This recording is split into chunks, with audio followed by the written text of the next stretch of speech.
ബാലനും എறுമ്പുകളും. അരുൺ എന്ന ബാലൻ വൈകി ഉറങ്ങാനും ജോലികൾ ഒഴിവാക്കാനും ഇഷ്ടപ്പെട്ടിരുന്നു.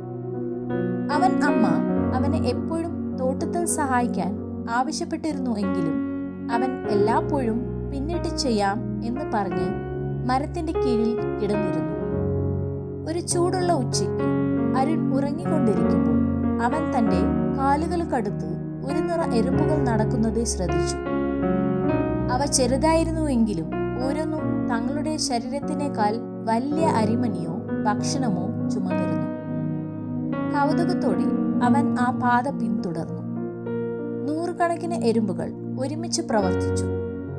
അവരുടെ ചെറിയ വീട്ടിൽ ഭക്ഷണം ശേഖരിക്കുന്നതായി കണ്ടു. ഒരു എറുമ്പും മടിയനായിരുന്നില്ല, വിശ്രമിക്കുന്നുണ്ടായിരുന്നില്ല. അവർക്കെല്ലാം അറിയാമായിരുന്നു ശീതകാലം വരുമെന്ന്, അതിനായി തയ്യാറാകേണ്ടിയിരുന്നു. അരുൺ ചിന്തിച്ചു, ഇത്ര ചെറിയ ജീവികൾക്ക് ആരും പറയാതെ ഇങ്ങനെ കഠിനമായി പ്രവർത്തിക്കാൻ കഴിയുമ്പോൾ ഞാൻ എന്തിനാണ് ഒന്നും ചെയ്യാതെ സമയം പാഴാക്കുന്നത്? ആ ദിവസം മുതൽ അവൻ മാറാൻ തീരുമാനിച്ചു. അവൻ നേരത്തെ എഴുന്നേറ്റു അമ്മയെ സഹായിക്കുകയും സ്കൂൾ ജോലികൾ ശ്രദ്ധയോടെ ചെയ്യുകയും ചെയ്തു. എപ്പോഴെങ്കിലും മടി തോന്നുമ്പോൾ അവൻ എറുമ്പുകളെ ഓർത്തു.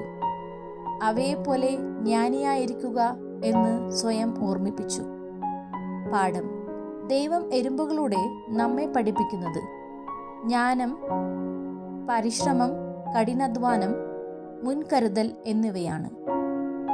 മടിയ ഉറുമ്പിന്റെ അടുക്കൽ ചെല്ലുക, അതിന്റെ വഴികളെ നോക്കി ബുദ്ധി പഠിക്കുക. സദൃശവാക്യങ്ങൾ 6-ാം അധ്യായം 6-ാം വാക്യം.